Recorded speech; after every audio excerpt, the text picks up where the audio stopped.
I mean, let's remember here, the people we are fighting today, we funded 20 years ago. Mr. Speaker, under U.S. law, it is illegal for you or me or any American to provide any type of assistance to Al-Qaeda, ISIS, or other terrorist groups. If we broke this law, we'd be thrown in jail. Yet the U.S. government's been violating this law for years, directly and indirectly supporting allies and partners of groups like Al-Qaeda and ISIS.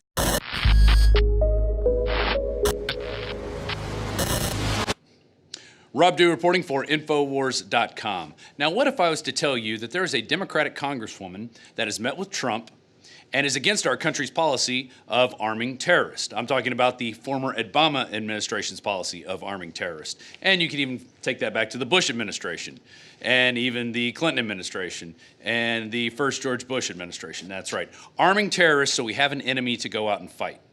Her name is Tulsi Gabbard, and she's a Democrat from Hawaii. Last February, she resigned from the DNC over the mistreatment of Bernie Sanders so she could throw her support behind him. And just after the election of Donald Trump, she met with him in Trump Tower to discuss her current legislation, which I'll get to in 1 second, but she called the meeting frank and positive, and she wants to push for legislation to end our country's illegal war to overthrow the Syrian government. And in December, she introduced the Stop Arming Terrorists Act. Wow, what a concept. It's legislation that would prohibit the U.S. government from using American taxpayers' dollars to provide funding, weapons, training, and intelligence and support to groups like Al-Nusra, Al-Qaeda, ISIS, and other groups that I can't even pronounce. Well, this past week, she was on Jake Tapper's show on CNN. And she did an amazing interview because she really spoke truth to power and really threw it in the face of the globalists of what's really going on in Syria. Tapper opened up the interview with a tweet from that famous 7-year-old Syrian girl that even the New York Times and other publications have said her account is very dubious, and it seems like it's a propaganda account because of her grasp of the English language. That's right. Most 7-year-old Syrians probably aren't tweeting the president or even have a grasp of the English language to even know what "I'll be your best friend" means. So Jake Tapper asked Tulsi Gabbard about her trip to Syria, and she proceeds to blow open the whole narrative of what is really going on. Here's a clip. My reason for going to visit Syria was really because of the suffering of the Syrian people that has been weighing heavily on my heart. I wanted to see if there was, in some small way, a way that I could express the love and the aloha and the care that the American people have for the people of Syria, and to see firsthand what was happening there, to see that situation there. What did Assad have to say? Initially, I hadn't planned on meeting him. When the opportunity arose to meet with him, I did so because I felt it's important that if we profess to truly care about the Syrian people, about their suffering, then we've got to be able to meet with anyone that we need to if there is a possibility that we could achieve peace. And that's exactly what we talked about. She goes on to say there are no moderate rebels. There's only ISIS and Al-Nusra and Al-Qaeda, and these people are terrorizing the entire countryside. Assad has used chemical weapons on his own people. You said it's going to be up to the Syrian people, but there really aren't free and fair elections in Syria.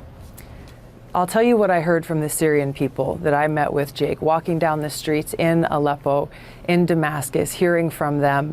They expressed happiness and joy at seeing an American walking through their streets, but they expressed a question. They said, why is it that the United States, its allies and other countries are providing support, are providing arms to terrorist groups like Al-Nusra, Al-Qaeda, Arar al-Sham, ISIS, who are on the ground there raping, kidnapping, torturing, and killing the Syrian people, children, men, women, people of all ages. They asked me, why is the United States and its allies supporting these terrorist groups who are destroying Syria when it was Al-Qaeda who attacked the United States on 9/11, not Syria?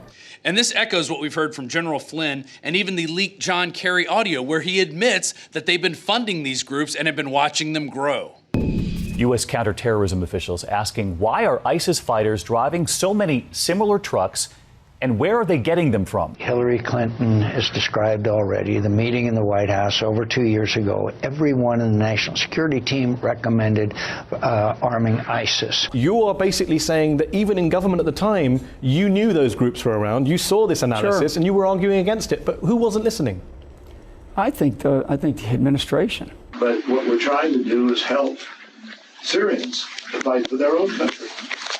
And we've been spending a lot of money, a lot of effort to try to help do this.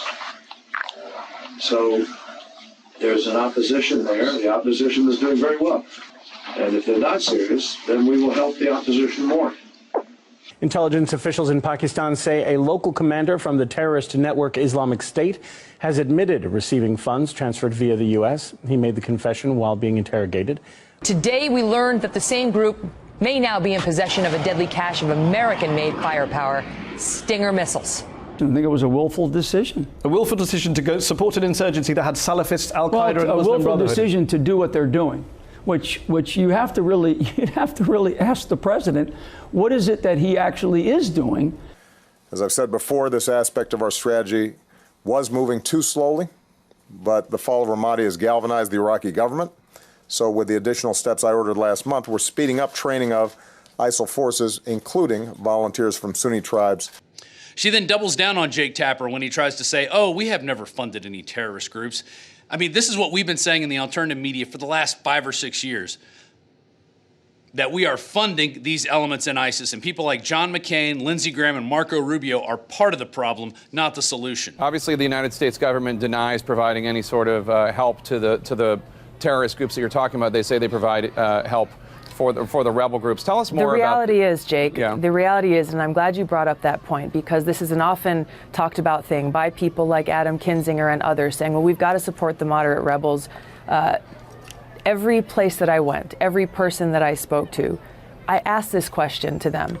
And without hesitation, they said, there are no moderate rebels. Who are these moderate rebels that people keep speaking of? Regardless of the name of these groups, the strongest fighting force on the ground in Syria is al-Nusra or al-Qaeda and ISIS. That is a fact. There's a number of different other groups. All of them essentially are fighting alongside, with, or under the command of the strongest group on the ground that's trying to overthrow Assad. The Syrian people recognize, and they know, that if President Assad is overthrown, then al-Qaeda or a group like al-Qaeda that has been killing Christians, killing people simply because of their religion or because they won't support their terror activities, they will take charge of all of Syria. This is the reality that the people of Syria are facing on the ground, and why they are pleading with us here in the United States to stop supporting these terrorist groups. Let the Syrian people themselves determine their future, not the United States, not some foreign country. So for me, it's very refreshing to see a Democrat who's a woman, who is willing to meet with Trump, wants peace, and wants to end the policy of our government funding terror groups. And to all you feminists out there that are raging around that Trump's this evil man, I suggest you get behind someone like Tulsi Gabbard. She's someone that really could be our first female president. This is Rob Dew reporting for Infowars.com and Infowars Nightly News.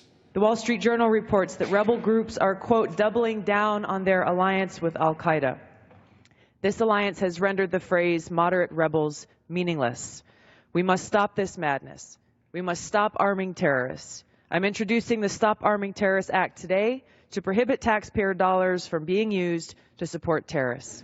This is Alex Jones for InfoWarsLife.com. The latest in preparedness is now here. An electrically stabilized colloidal silver solution that can be added to both your home cabinet and preparedness pack alike. Concentrated to 30 parts per million in what has been dubbed the survival silver solution. The new InfoWars Life Silver Bullet Colloidal Silver is the answer for you and your family. And it's entirely free of toxic artificial additives that are loaded into many products. The InfoWars Life Silver Bullet Silver is so powerful that it is concentrated into a 2-ounce bottle and is not recommended for extended continual use. This is not a low-grade formula. We are working with one of the top laboratory manufacturers in the United States to bring you the best form of colloidal silver using electrical processes within a base of deionized water for your preparedness storage or your home kitchen. Purchase your bottle of InfoWarsLife.com Silver Bullet Colloidal Silver today and find other amazing supplements at InfoWarsLife.com.